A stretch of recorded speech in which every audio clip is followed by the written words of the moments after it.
once said, both teams playing hard, my man. And Randall struggled at times to finish over length. The low rate of steals and blocks, will he be undersized or a defensive liability at the pro level? That's been the question. I don't have the answer to that, but certainly. No, why are they making slides? Teams like their bigs to do four things. If you ever switch on to a guy and they make you slide opposite of him, you got to catch back the up. Last two, time will tell. And I turn my defensive assist get down. Things done in the former two. The Hornets have come up with 3 misses and 5 attempts so far at the line. Well, When I last switch, year, I had my lock this on. team Maybe shot when I next time I switch, I won't have from the free throw line. Pretty low numbers. Yeah, as a group, really a dismal Like, year you know, for them when you from switch the to line the next last dude, season, guys. you put your lock on Dion. Check out the game for Jefferson. He has 8 points and a pretty good rebounding performance from him also. Maybe when I switch, Yeah, I'm just he's going been to establishing terrific feather position, the boxing stick. out very well and You know what I mean? battling hard for every rebound. And the Lakers making a change here. Muhammad's checked in. Now here's Randall. He's finally starting to get it going here offensively. And here is Beal.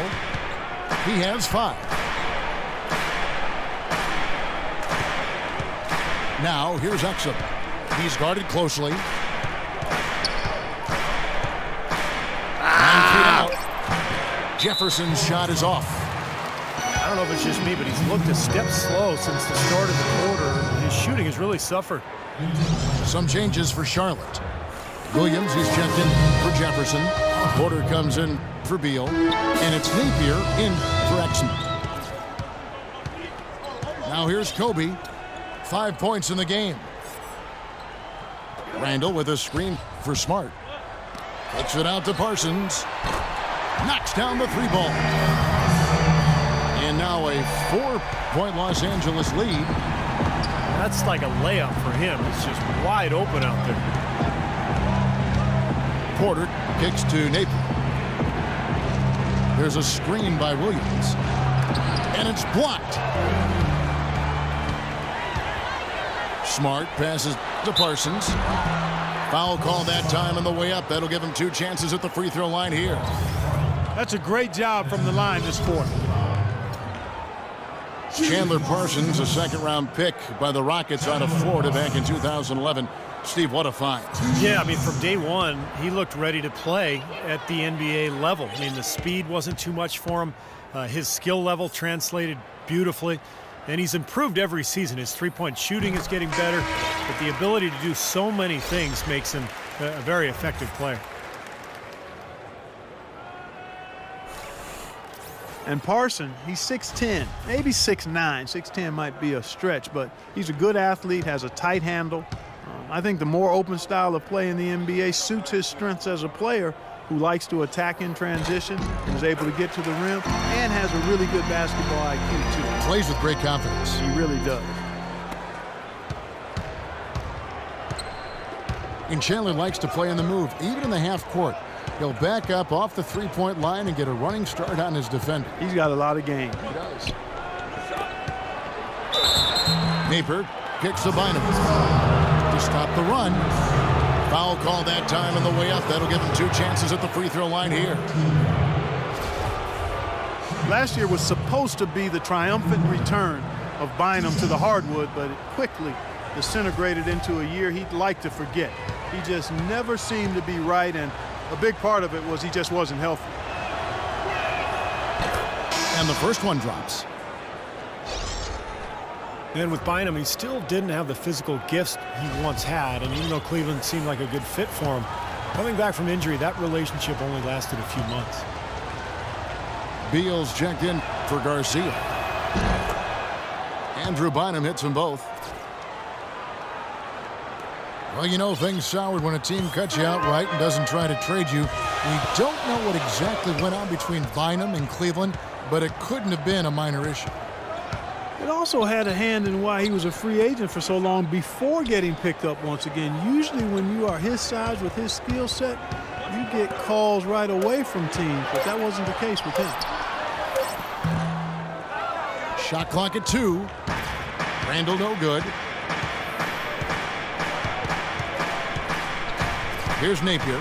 Covered by Parsons. Parker left side.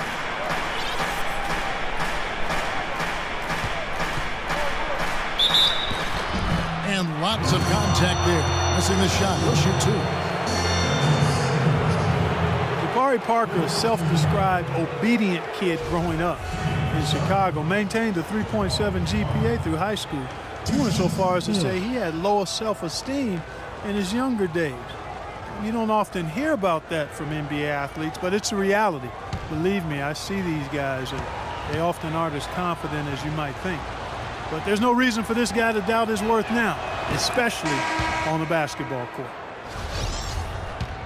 Free throw good by Parker. And as humble as Jabari Parker seems off the court, Clark, he seems like one of those guys who flips a switch when he steps on the floor. Great motor, terrific hunger, real competitive. Yeah, extremely competitive and confident and assertive. And with his talent, and you add those attributes, you've got a guy that looks like he could be a potential all-star someday. Bryant's shot is good. Kobe's got 7 points. A great second quarter here after a difficult first. I'd say they knocked the rust off. Sometimes it takes a little while before you get the blood flowing and you find your rhythm. Poked away. Fast break now for Charlotte. Good on that shot, and with that, the Los Angeles lead is cut down now to just 2 points with that basket from Parker.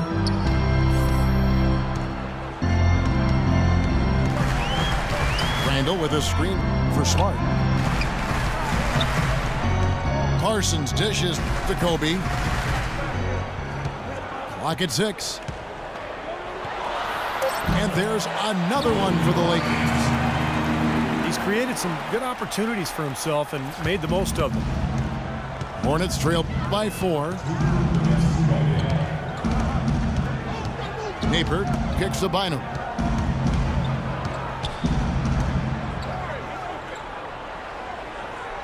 Low block shot. No good off the front iron. Lakers leading by 4.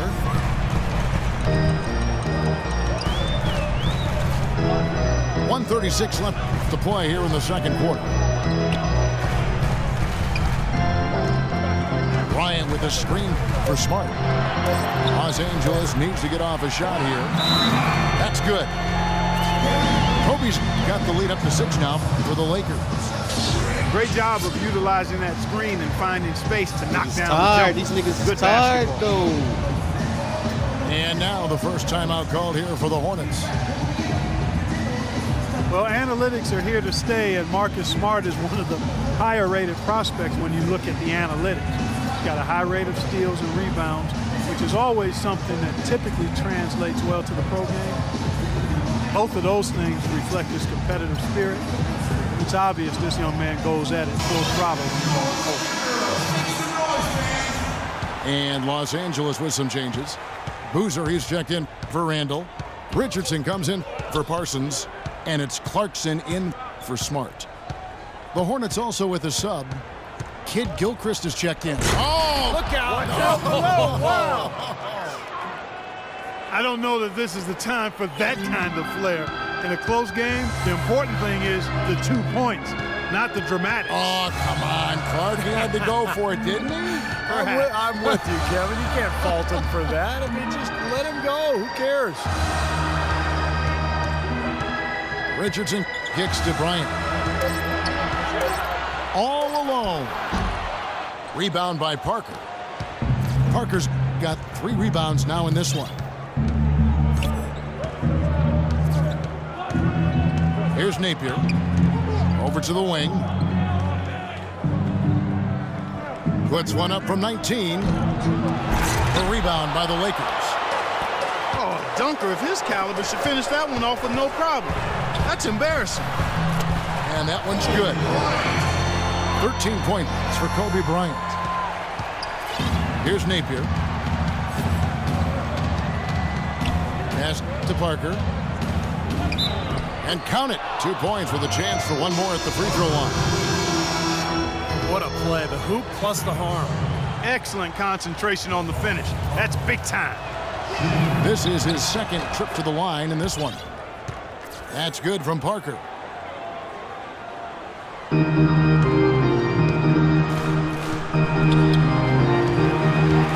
Bryant with it. 1 second left. And we're through 2 here in a good one. Lakers lead by 3. And we'll be back right after halftime to get the third quarter underway.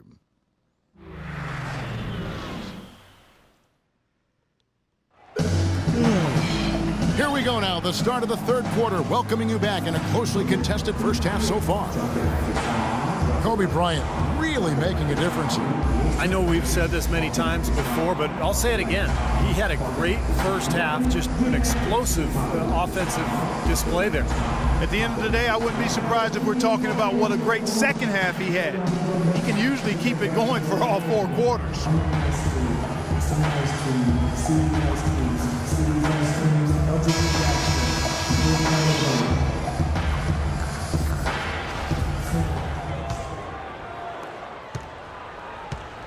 Los Angeles leading by 3. Tipping off the second half. Here's Steve Clifford's 5. They've got Enes Kanter. Exum is out there with Bradley Beal. Then there's Michael Kidd-Gilchrist. And it's Jefferson in at the 5 down low. Shot clock at 6. Smart wide open. He fires. And Kanter pulls it down. Boy, there was no hand in his face right there. I thought for sure he was going to knock that down. Kicks to Beal. There's the feed to Jefferson. And Jefferson throws it down hard. Damn, what is this nigga doing? Now, this is why the breakaway rim was invented. For plays just like that. Well, he almost brought the whole thing down, Clark, by hanging on that long. Yeah, he did. It was a great dunk and also a great game we've got here. Randall with the ball. He's against Kanter. Randall no good. The Hornets trail. Now, here's Exum. 5 points in the game. Dishes it to Kidd-Gilchrist for the lead. And it's going to be 2 free throws. Drew contact on the shot. Every time somebody drops a hole with a Kidd-Gilchrist foul. missing 6 weeks last season with a broken hand. And frankly, he took a step back overall. His numbers getting worse almost across the board. I don't know we talked on the And floaters up, taken second overall back. 2 years ago. A lot of pressure riding on the shoulders of MKG. You know, sometimes guys fall into draft positions that don't necessarily match their skill level, but you can never question the work ethic of this young man, and you know he's going to maximize whatever he can be as a pro because of that. And the Lakers call time here. Michael Kidd-Gilchrist, second overall. He got Noel in foul trouble. 2012. And Clark, as you know, an NCAA champion. You saw it firsthand with Kentucky. Yeah, you know, I like his disposition, and I love his motor. I mean, his playing, defense, his size, athleticism. He's an excellent rebounder for his position and size. He can defend up to 3 or 4 positions on the court. You know, you look at him, and I don't like to compare guys, Kevin, but, you know, he reminds me a bit of a young Gerald Wallace type. Pass to Smart. Back to Bryant. Parsons outside.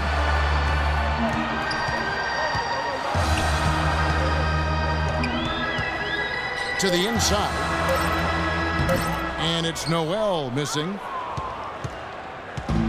And for Kidd-Gilchrist, the knock has always been about his outside shooting ability. You know, his shot has a big hitch in it. He shoots it on the way down, so there's a lot of fundamental issues with that stroke. Kanter, the pass to Exum. And he was fouled on the way out. 2 free throws now for him. Well, you look at that shooting motion for MKG. I'm not having fun of of this this broke league, at this point. It's going to be hard for him to fix it, but I think he can. I think it's still not beyond being modified. If that happens, the sky's the limit. He just turned 20.